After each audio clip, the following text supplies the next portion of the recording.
देखिए, अफसोसजनक है और चिंताजनक विषय तो है ही।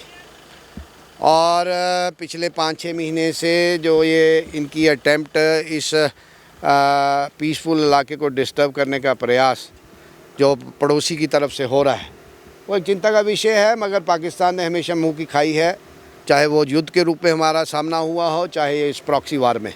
ये लास्ट लेग पे है और एक योजनाबद्ध तरीके से पाकिस्तान ने इस एरिया को टारगेट करने की कोशिश की है, मगर जो उसका मंसूबा है उस मंसूबे को कामयाब नहीं होने दिया जाए। सर, सन्याल में भी आतंकी थे और वहाँ से फिर ये कह रहे हैं कि यहाँ पर आए हैं। क्या लग रहा है आपको कि कहीं ना कहीं लोकल सपोर्ट एक बहुत बड़ा रोल प्ले कर रही है? लोकल सपोर्ट तो कहीं ना कहीं एक सवालिया निशान तो इस बात पे लगता है, और कहीं ना कहीं मैं आपकी बात पे सहमत हूँ, क्योंकि कितना डिफ़िकल्ट टेरेन है। आप भी चल के आए हैं, आपने भी देखा है, तो लोकल सपोर्ट के बगैर तो हो नहीं सकता। और पिछले 5-6 महीनों में कुछ लोगों को चिन्हित भी किया गया है और उनको they have brought to with उनको टास्क पे लिया गया है।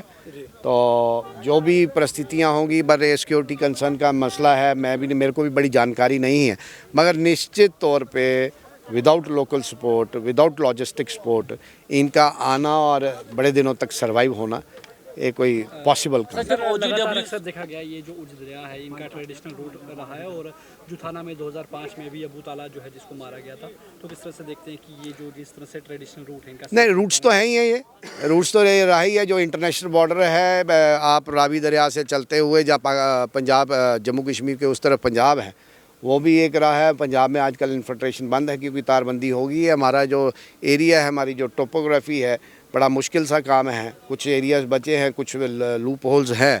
तो ये जो हमारे दरिया हैं, ये सीधे यहाँ से निकलते हुए सीधे नीचे ही पाकिस्तान में ही जाके मिलते हैं। एक रास्ता है, इनको ये रास्ता दिखाने का काम करता है। इन्फिल्ट्रेशंस के रूट रहे हैं, मैं डिनाई नहीं करूँगा।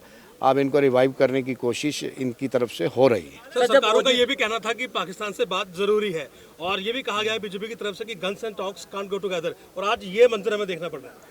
देखिए, guns and talks can never go together. जो हमारा पहले स्टैंड था, आज भी यही स्टैंड है। तो उसके लिए हमारी सरकार कोई कमज़ोर सरकार नहीं है। हम इनका जिस तरीके से जवाब चाहते हैं उस तरीके से हम इनको जवाब देंगे। सर, जब पुलिस OGW पे कार्रवाई करती है तो कुछ संस्थाएं, कुछ एडवोकेट्स उनके समर्थन में आ जाते हैं, तो क्या लगता है? उनको पूछना चाहिए, वो इस देश के नागरिक हैं, उनको वो भी इस देश के प्रति और समाज के प्रति अकाउंटेबल हैं। उनको जवाब देना चाहिए कि ऐसी हरकतें अगर हो रही हैं, कुछ ना कुछ कारण तो है ही। सर, इस क्षेत्र की बात करें तो एक सिंगल लेन सड़क है। क्या लगता है आपको कि एक इंफ्रास्ट्रक्चर डेवलपमेंट भी यहाँ पर जरूरी है, ताकि इजी मूवमेंट जो है फोर्सेस की भी हो सके और एरिया? देखिए, जिस तरीके का ये इलाका है, और आज लगभग 78 वर्ष हो गए इस मुल्क को आज़ाद हुए, तो ये रोड पहुंची है। ये रोड पहुंची है तो ये इस इलाके के लोगों ने रोड भी अभी 2-4-5 साल पहले देखी। आपकी बात से रोड थी नहीं, रोड नहीं थी, पानी नहीं था, बिजली नहीं थी। सरकार ने ये काम किए हैं। आपकी बात से मैं सहमत हूँ कि इससे भी अच्छा इंफ्रास्ट्रक्चर हो, क्योंकि जो जब इंफ्रास्ट्रक्चर डेवलप होता है तो ऐसी हरकतें जहाँ होती हैं वहाँ, क्योंकि ऐसी हरकतें, ऐसे हाइड आउट्स, ऐसे शेल्टर होम्स, ऐसी पनाह जहाँ ली जाती है, जहाँ इंफ्रास्ट्रक्चर का अभाव हो, वहीं पे होता है। आपकी बात से मैं सहमत हूँ कि इसमें और बढ़ोतरी करने की ज़रूरत है।